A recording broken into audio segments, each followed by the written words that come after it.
بالله من الشيطان الرجيم. بسم الله الرحمن الرحيم. وإذ قلنا للملائكة اسجدوا لآدم فسجدوا إلا إبليس أبى واستكبر وكان من الكافرين. وقلنا يا آدم اسكن أنت وزوجك الجنة وكلا منها رغدا حيث شئتما ولا تقربا هذه الشجرة فتكونا من الظالمين. فأزلهما الشيطان عنها فأخرجهما مما كانا فيه وقلنا اهبطوا بعضكم لبعض عدو ولكم في الأرض مستقر ومتاع إلى حين.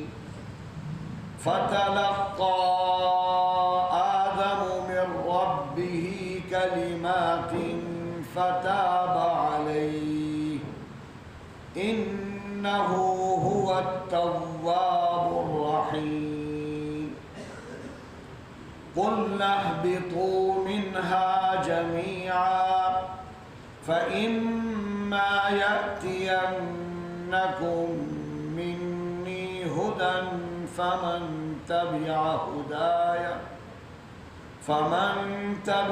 هداي فلا خوف عليهم ولا هم يحزنون.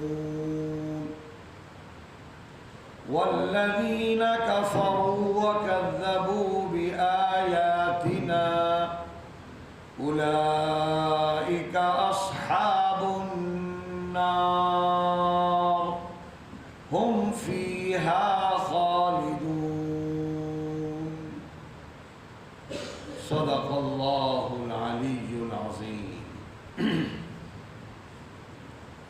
الحمد لله وكفى وسلام على عباده الذين اصطفى اما بعد.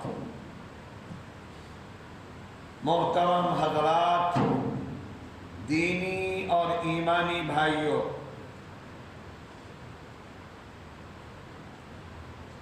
یہاں جو آیتیں پڑھی گئی ہیں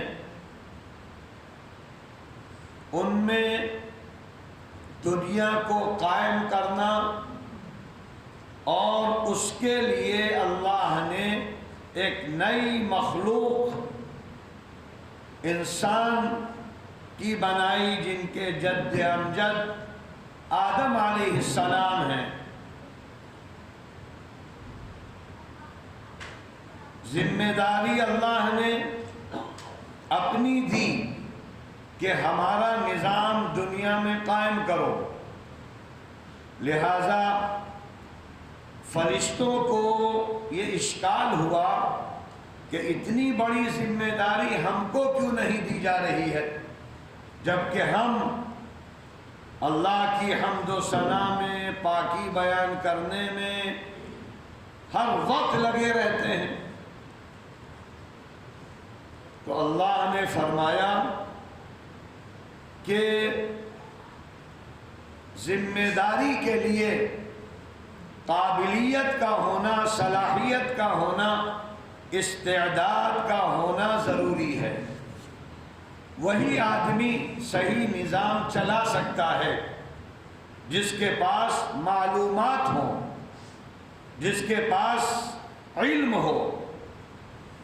لہذا فرشتوں کے پاس وہ قابلیت نہیں تھی، وہ صلاحیت نہیں تھی کہ وہ دنیا کو سمجھتے اور دنیا کا نظام چلاتے. اللہ نے آسمانوں کے اوپر اور بہت سی ذمہ داریاں فرشتوں کو دی ہیں جو ان کے مناسب ہیں، جس کے وہ قابل ہیں، اور انسان کے لیے اللہ نے اس دنیا میں نظام بنایا اس لیے کہ انسان کے اندر اللہ نے خیر اور شر دونوں رکھا ہے اور خواہشات رکھی ہیں۔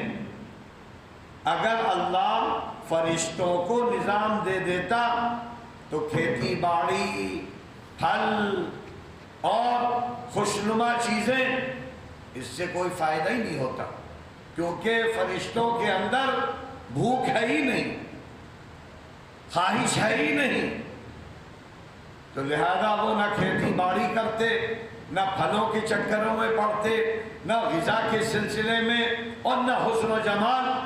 تو اس لیے اللہ نے یہ نظام ایک نئی مخلوق کو دیا، اور اس سے یہ معلوم ہوا کہ اللہ نے جو ذمہ داریاں جس کو دی ہیں وہ اس کی قابلیت اور صلاحیت کو سامنے رکھتے ہوئے، یہی اللہ کا نظام ہے، یہی قرآن کا حکم ہے، اور یہی بات اللہ کے رسول صلی اللہ علیہ وسلم نے مختلف احادیث میں لوگوں کو سمجھائی ہے کہ اے لوگو، تم دنیا کے نظام کو اگر چلانا چاہتے ہو اچھی طرح، بہتر انداز سے، صحیح طریقے پر ہر کام ہو، تو پھر قابلیت اور صلاحیت دیکھ کر ہی ذمہ داری دینا،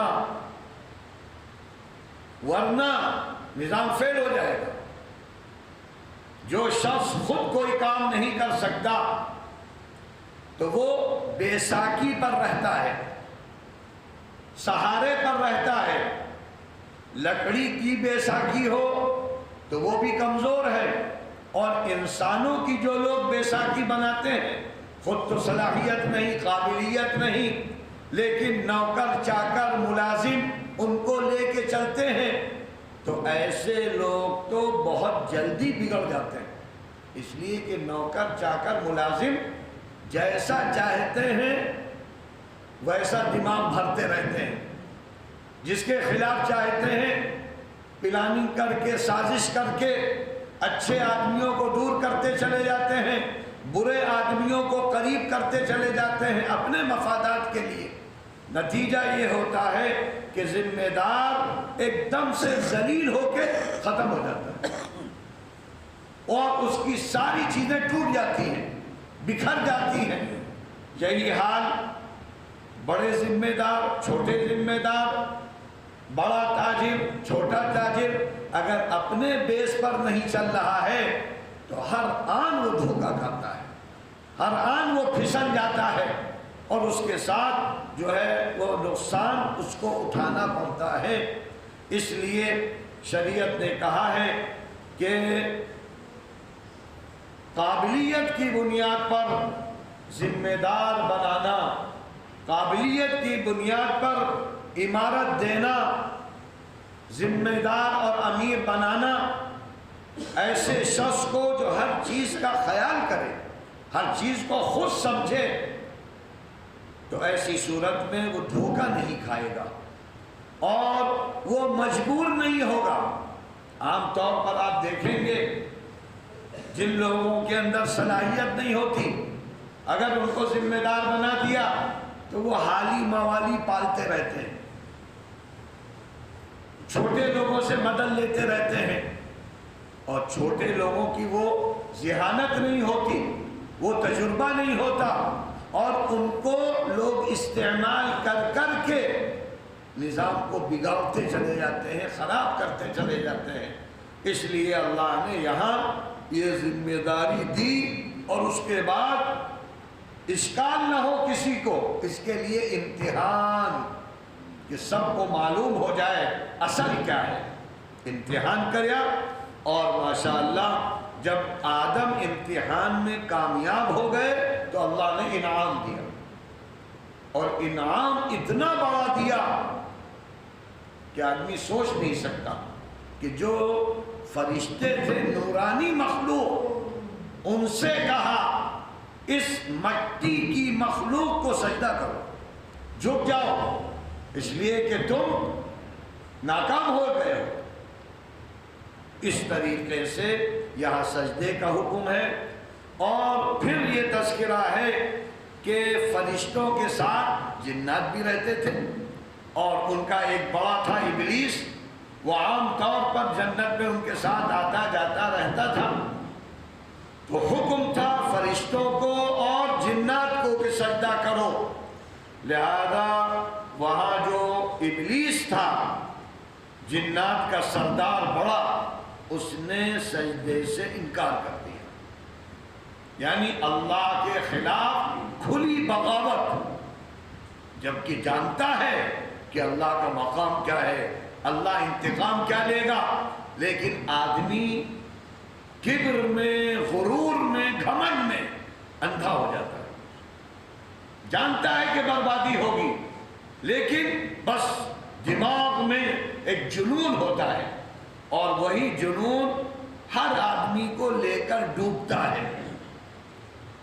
اور قرآن کے اس اسلوب سے معلوم ہوا کہ جو شخص بھی حسد اور کینہ کا شکار ہوتا ہے، حسد میں، کینے میں لگا ہوا ہے کہ فلاں کا نقصان ہو جائے، فلاں کا نقصان ہو جائے، فلاں کا یہ ہو جائے، فلاں کا یہ ہو جائے، اور کبر میں اپنے کو بڑا، ہم یہ ہیں، ہم یہ ہیں، تو وہ ابلیس ہے، ابلیس کا بندہ ہے، اور وہ شیطان ہے، اور ایسے لوگ اللہ کو بالکل پسند نہیں۔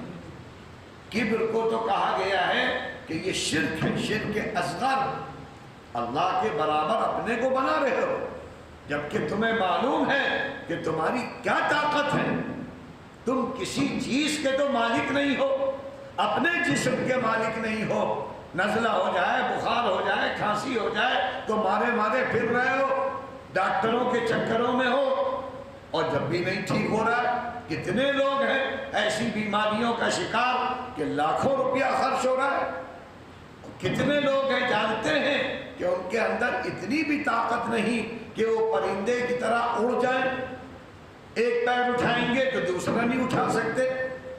تو انسان اتنا بے بس ہے، لیکن بس وہی جب اس کے اندر جنون آتا ہے، جب اس کے اندر شیطان گھس جاتا ہے، تو وہ کبر کرنے لگتا ہے، گھمنڈ کرنے لگتا ہے، اور وہی اس کی بربادی کی وجہ ہوتی ہے۔ لہذا ابلیس نے کبر تو کر لیا، اور آدم سے حسد تو کر لیا، لیکن فوراً جنت سے نکال دیا گیا، دھتکار دیا گیا، اور کیونکہ کبر کیا تھا اس لیے اللہ نے ہمیشہ ہمیشہ کے لیے اس کو ذلیل کر دیا، لیکن کبر کی وجہ سے وہ اللہ سے کٹ حجتی کرنے لگا۔ اچھا ٹھیک ہے، آپ نے ہم کو نکال دیا، لیکن ہم کو لمبی عمر دیجئے تاکہ آدم کی اولاد کو اتنا بہکائیں گے کہ سب کو جہنم میں اپنے ساتھ لے جائیں گے۔ تو اللہ نے کہا ٹھیک ہے، ہم تمہاری شرط مانتے ہیں، ہم تم کو لمبی عمر دے رہے ہیں اور پوری چھوٹ دے رہے ہیں، جس کو چاہو بہکاؤ، لیکن یہ یاد رکھنا کہ میرے جو خالص بندے ہوں گے وہ تیرے چکر میں نہیں آئیں گے، الا عبادی۔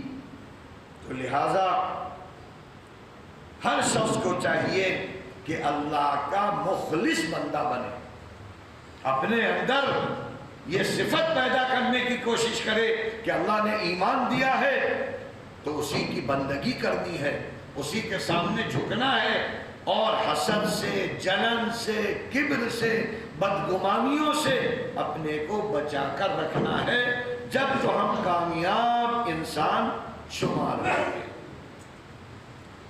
وَإِذْ قُلْنَا لِلْمَلَائِكَةِ، اور اس وقت کو یاد کرو جب ہم نے فرشتوں سے کہا آدم کے سامنے جھک جاؤ، سجدہ کرو آدم کو، فَسَجَدُوا إِلَّا إِبْلِيسَ، تو سب سجدے میں گر گئے سوائے ابلیس کے، جو شیطانوں کا سردار تھا۔ ابا واستکبر، اس نے انکار کیا اور کبر کا راستہ اختیار کیا اور وہ نافرمانوں میں بن گیا۔ لہذا وَقُلْنَا يَا آدم، تو ہم نے اس وقت یہ بھی کہا اے آدم، تم اور تمہاری بیوی یہ جو حوا ہیں یہ دونوں جنت میں رہو، ہم نے تم کو جنت بھی دے دی۔ وَكُلَا مِنْهَا رَغَدًا، اور دیکھو جنت میں سیراب ہو کر کھاؤ، کھاؤ پیو، اور حیث شئتما، جہاں چاہو، پوری جنت میں تمہارے لیے قسم کے پھل ہیں، میوے ہیں، غذائیں ہیں۔ وَلَا تَقْرَبَا هَذِهِ الشَّجَرَةَ، اور دیکھو یہ جو فلاں درخت ہے اس کے قریب بھی نہ جانا، اس کا پھل بھی نہ کھانا۔ یہ ایک آزمائش تھی، اللہ تعالیٰ نے وہاں بھی انسان کے لیے ایک آزمائش رکھی اور کہا کہ دیکھو یہ پھل نہ کھانا، اس درخت کے قریب نہ جانا کہ پھل کا کھاؤ گے۔ اسی لیے قرآن نے بار بار کہا ہے ایمان والوں سے دے دو حرام کے قریب نہ جاؤ، مطلب کیا ہے؟ حرام کھاؤ نہیں قریب نہ جانا، کیونکہ قریب جاؤ گے تو پھر حرام میں پڑ جاؤ گے۔ مشکوک چیزوں کے قریب نہ جاؤ، برے اڈوں پہ نہ جاؤ، یعنی قریب بھی نہ جاؤ تاکہ اس میں پڑ نہ سکو۔ یہی آدم سے کہا۔ لہذا اب ابلیس تو انتقام لینے کے لیے لگا ہوا تھا، جنت سے نکال دیا گیا، لہذا اس نے اب پلاننگ شروع کی۔ اور جیسا کہ آج کے زمانے میں ہر شخص جانتا ہے، سائنس کے ذریعے آپ یہاں بیٹھے ہیں، امریکہ تک بات پہنچا سکتے ہیں، دنیا کے ہر کونے میں۔ وہی طاقت اللہ نے ابلیس کو اور شیطان کو بھی دی ہے۔ وسوسے کچوکے دور سے بیٹھ کر لگاتا ہے، لہذا جنت کے باہر سے ہی آدم کو بہکانے کی کوشش کرنے لگا ہر انداز سے، اور ان سے کہنے لگا ارے فلاں درخت جو ہے نا، اے آدم تم کھا لو گے تو ہمیشہ کے لیے جنت مل جائے گی۔ آدمی سوچتا بھی نہیں ہے اور ایک عام بات، لہذا بہکاتا رہا۔ قرآن نے باقاعدہ اس کو بیان بھی کیا ہے الگ الگ انداز سے، اس لیے کہ شیطان سب کو ایک طریقے سے نہیں بہکاتا ہے، الگ الگ، جاہل کو جاہل کے انداز سے، عالم کو عالم کے انداز سے، داعی کو داعی کے انداز سے، ایسی باتیں کہ آدمی غلط راستے پر لگ جائے۔ لہذا بہکاتے ایسا دماغ میں بٹھا دیا کہ وہ ان کو نسیان ہو گیا۔ آدم بھول گئے کہ یہ درخت کھانے سے روکا گیا ہے۔ وہ کون سا درخت؟ قرآن میں حدیث میں اس کا کوئی تذکرہ نہیں ہے۔ ہاں اسرائیلی جو روایتیں ہیں اس میں آتا ہے کہ وہ گیہوں کا درخت تھا یا انجیر کا درخت تھا یا انگور کا تھا، تو کوئی بھی درخت ہو اس سے روکا گیا، لیکن ان سے نسیان ہو گیا، بھول گئے اور کھا لیا۔ بس کھانا تھا کہ نافرمانی ہو گئی، لہذا ان کے جسم کے کپڑے اتر گئے سب۔ حضرت آدم حوا جلدی پتے توڑ کر اپنی شرمگاہ کو چھپانے لگے اور بہت شرمندہ اللہ کے سامنے بالکل سجدہ ریز ہو گئے اور زبان بند ہو گئی، اتنا غم ہوا کہ بول نہیں پا رہے تھے۔ تو لہذا پھر اللہ نے ان کو توبہ کے الفاظ سکھائے، یہ توبہ کرو جو تم سے غلطی ہو گئی ہے، ربنا ظلمنا انفسنا وان لم تغفر لنا وترحمنا لنکونن من الخاسرین، یہ اللہ نے سکھائے۔ کیوں؟ اس لیے کہ شرمندہ تھے، ابلیس نے غلطی کی وہ متکبر بن گیا، آدم سے غلطی ہوئی وہ جھک گئے۔ اسی لیے فرمایا گیا انسانوں سے جو شخص غلطی کر لے، غلطی ہو جائے تو بہترین غلطی کرنے والا وہ ہے جو توبہ کرے، بار بار توبہ کرو۔ اللہ کے رسول فرماتے تھے 70 مرتبہ گناہ ہو جائے توبہ کر لو، کیونکہ اللہ کو توبہ پسند ہے۔ نادم ہو جاؤ، شرمندہ ہو جاؤ، جھک جاؤ، برائی کر لی فوراً اچھے کام کر لو، تو اس سے کیا ہوگا؟ برائی دب جائے گی۔ یہ ہم کو سکھایا گیا ہے، وہی چیز یہاں بیان کی گئی۔ تو ہم نے کہا اے آدم تم یہاں سیراب ہو کر کھاؤ، اور دیکھو فلاں درخت کے قریب نہ جانا ورنہ تم بھی ظالم بن جاؤ گے، جیسا کہ ابلیس ظالم بن گیا۔ فَأَزَلَّهُمَ الشَّيْطَانُ عَنْهَا، اس جنت میں شیطان نے ان دونوں کو لغزش میں ڈال دیا، نسیان میں مبتلا کر دیا۔ فَأَخْرَجَهُمَا مِمَّا كَانَا فِيهِ، اور جن نعمتوں میں وہ جنت میں تھے ان سے نکالنے کا سبب بن گئے، ذریعہ بن گیا۔ اور اللہ کا فیصلہ ہے کہ جنت میں کوئی گنہگار نہیں رہ سکتا، غلطی کرنے والا کیا ہے؟ نسیان والی غلطی۔ جنت پاک ہے، اسی لیے فرمایا گیا جو ایمان والے گناہ کریں گے تو ان کو پہلے جہنم میں دھویا جائے گا، ان کے گناہوں کا بدلہ لیا جائے گا، اور پھر نہر الحیات ایک ہے اس میں ڈالا جائے گا۔ جب بالکل پاک و صاف ہوں گے تو جنت میں جا سکیں گے، اس سے پہلے نہیں جا سکتے۔ کوئی گنہگار غلطی کرنے والا چاہے ایمان والا ہو وہ جنت میں نہیں جا سکتا جب تک کہ اس کی اوورہالنگ نہ ہو جائے، اس کی صفائی نہ ہو جائے۔ اب صفائی میں کیا کیا ہوگا اللہ ہی جانے، وہاں کا تو ایک انگارہ بڑا خطرناک ہے۔ اس لیے اللہ نے فرمایا اے آدم اب تم بھی چلے جاؤ، اور اب تمہیں دنیا میں رہنا ہے اور دنیا میں ہمارا نظام قائم کرنا ہے۔ اور اس کے بعد یہ بھی کہہ دیا کہ تم آپس میں بھی جھگڑا کرو گے، اور یہ جو ابلیس ہے یہ ہر آن تمہارے اندر فساد مچاتا رہے گا۔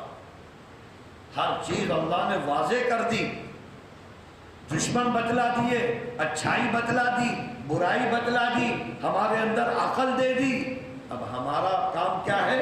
اپنی عقل سے اچھے کو اچھا سمجھیں، برے کو برا سمجھیں، اپنا رابطہ قرآن سے رکھیں، اپنا رابطہ نبی کی زندگی سے رکھیں، تو انشاءاللہ اللہ فرماتا ہے کہ ہم تم کو سیدھا راستہ دکھاتے چلے جائیں گے۔ شیطان بہکا نہیں سکے گا، اس لیے کہ جو ہماری کتاب پر عمل کرے گا، جو ہمارے نبی کو مانے گا، وہ ہمارا خالص بندہ ہوگا، اور ہمارے جو مخصوص بندے ہوں گے ان کا جادو، شیطان کا جادو ان پر کبھی نہیں چل سکتا۔ تو لہذا اہبطوا، حبوط کہتے ہیں اوپر سے نیچے آنا، تو اس سے یہ معلوم ہوتا ہے جنت بالائی علاقے میں ہے، بلندیوں میں ہے، اور دنیا نیچے والے حصے میں ہے۔ تو فرمایا گیا کہ تم آپس میں اب ایک دوسرے کے دشمن بنے رہو گے۔ وَلَكُمْ فِي الْأَرْضِ، اور کہہ دیا اے انسان تمہارے لیے یہ جو دنیا دی گئی ہے یہ ایک ٹھکانہ ہے، بس چند دنوں کی زندگی، وَمَتَاعٌ إِلَىٰ حِينٍ، اور تھوڑا سا مزہ ہے، ایک وقت تک مزہ ہے، ہمیشہ دنیا میں نہیں رہو گے اور دوبارہ دنیا میں نہیں آؤ گے، ایک موقع ہے بس۔